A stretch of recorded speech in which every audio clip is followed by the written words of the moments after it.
Welcome back sa ating programa. Welcome po sa ating programa #GTalks. Ito ang ating 11th episode. And for tonight, I'm so excited dahil isa na namang babaeng matibay, malakas ang makakasama natin sa ating programa. Sino nga ba aking special guest tonight? Walang iba kundi ang malakas, matibay. Siyempre, kilalang kilala ito. Pag sinabi nating agila, hindi lang po yan para sa kalalakihan. We have the Lady Eagles din po sa ating bansa. Also, this is international. Siya ang ating presidente ng ating San Jose Maticas Lady Eagles Club. Ang kilala ko napakatibay, napaka-strong na babae. A very independent woman. No other than Miss Gigi Marundan. Hi, Ate Gigi! Good evening, Ate Gigi. Kamusta ikaw? Okay naman. Salamat for being here. Thank you po at talagang pinaunlakan niyo ang aking invitation. Basta't Despite kaya. na alam kong napaka-busy kasi very hands-on si Ate Gigi sa organization. At the same time, ang dami mo pang mga ginagampanan o ginagawa sa buhay. Yes. Sorry din kasi we're late. Sorry po, alam niyo naman po ang inyong likod. Maraming mga ginagawa sa buhay. Kaya pasensya na po. Pero of course, dahil mahal na mahal natin ng GTalks, sa lahat ng mga GTalks fanatics natin, kaya laging meron tayong programa every Saturday. Ate Gigi, Yes, G ka na ba? Gina. Dahil G ka na, Ate Gigi, let's get to know more about you sa ating unang segment. Ito ang ating tinatawag na #GStories.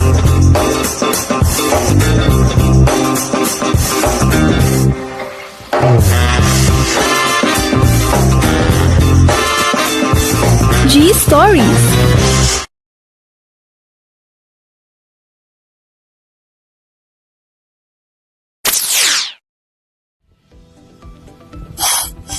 Ayan, so bago tayo magpatuloy sa ating first segment na #GStories, binabati muna natin ang ating mga masusugid na manonood. Walang iba kundi napakapoging Sir Ninong Ronald Walanhagi, kay Beth, who's watching right now, Inay Dory Rivero, kay Pau Pau, and of course, Kuya Ingkab. Okay, eto na Ate Gigi.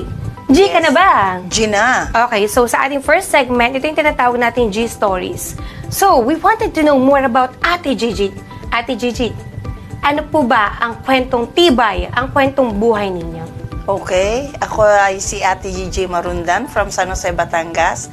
Second child sa apat naming magkakapatid. And I graduated as a nurse and then naging OFW. So, dahil sa mga pinagdaanan sa buhay, siguro yun ang naging ipon ko at tibay para sabihin natin naging independent ako. Oh, very independent. Okay. And then, kasalukuyan kasing ako yung president ng isa sa NGO ng San Jose, Batangas, ang KBSP or Kabisig sa Pag-unlad. And then, luckily, naging president ako ng San Jose Maticas Lady Eagles Club na recent lang kaming na-chartered and na-induct last February 26 at the same year. Sipag. So, aside pala kay Maticas, meron ka pa palang other organization or NGO? Yes, ate. Kauna-unahan ang KBSP. It's an NGO. SEC-registered and then accredited na rin kami. So, nung pumatak ang Taal Volcano, yun yung naging very hectic. And then, dumaan ang pandemic. So, very hands-on kami doon.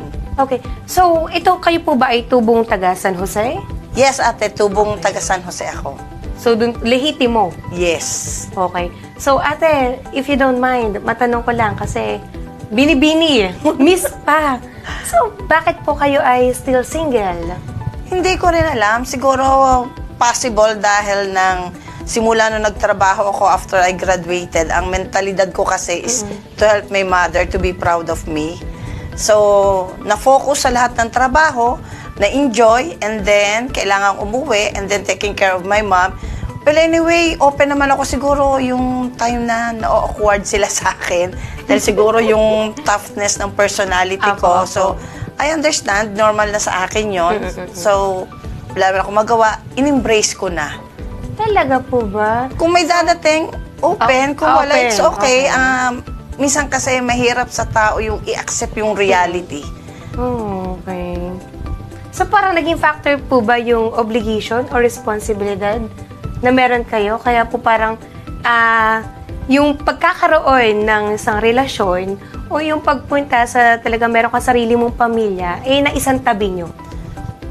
Both. Kasi naisip ko is kailangan kong mag-succeed sa career, kailangan kong ma-reach yung top ng career ko. And then na-reach ko naman, that's the time I decided to go home, start a small business. And then kasi ako yung nakafocus sa magulang. Ang iniisip ko, pinag-aral ako ng nurse, so ang ibang tao naaalagaan ko. Bakit Ang hindi magulang. ang magulang? Intindihin ko, ibigay ko yung pangailangan nung maliliit kami, pinurubide niya sa aming lahat. So, I will do my best. Oh, dahil dyan nakaka-relate po talaga si Ma'am Ninang Levy Bulanhagi sa story natin. Me too actually po. So parang magulang, parang yun po ba yung naging center nyo? Na yung all your goals parang sinentered nyo kay parents? Yes, kasi nung 3 years old pa lang ako, nag-struggle talaga ako ng health problem. And then, andun yung magulang ko, 2 years ako sa Viluna Hospital, ako lang mag-isa. So, siguro sa mga hindi nakakakilala sa akin, that's the time bakit ganun ako kataf. Siguro yung mga pinagmulang ko. Pinagdaanan. Ang tatay ko is militar, sundalo, so wala Very ano talaga. nag-aalaga. Oo, walang nag-aalaga sa akin sa hospital, ako lang. Ang nanay ko, teacher, kailangan may mapakain sa Parehas amin na talaga, magkakapatid. no? Public servant. Ganun. At ngayon, kayo, NGO, di ba? Yes, hindi ako nag-plan na mapunta rito. Pero Parang God's way. God's way, yun ang sinasabi nila kapag nandiyan na sa harapan mo, try to think, analyze, and then apply. And then, contented naman Parang ako. we're talking about leadership traits na talaga, oh. Yung qualities of being a leader. Nakaka-excite. Mamaya natin pag-uusapan yan sa G-Trends natin. Pero by the way, Ate Gigi, so now, ano ka ngayon? Sa lahat ng mga hindi pa nakakakilala sa'yo, sino ngayon, anong status ngayon ni Ate Gigi? Ako ay isang kapatid na nagmamahal sa magulang at sa mga kapatid. Isa rin akong kaibigan na mapagmalasakit. Isa rin akong taong prangka kasi sa akin is mahalaga yung honesty. Wow. Ako ay matulungin sa abot ng aking makakaya. Minsan kahit parang hindi ko na kaya, pero pilit kong kinakaya. Tuloy pa din. Oo, mahirap yung humihingi ng tulong na wala kang maibigay. So, in my own little way, I tried my best na makabigay ako ng kaya ko. Ayan. Nakakatuwa at na alam niyo po ba nanonood ngayon na talagang isa sa mga idolo din natin pagdating sa art industry, sa culture and arts, Sir Virgilio Quizon. Maraming salamat sa panonood together with Ma'am Lovely. Hello po. Okay, actually, ang dami natin pwedeng matutunan ngayong gabi kasi tulad ng mga nababanggit mo, Ate Gigi, parang we're talking about being a leader. The leadership traits. Kaya naman, dadako na tayo sa ating big part, sa ating Kinakabahan ako. exciting part, kung saan ito po ang ating hashtag G-Trends.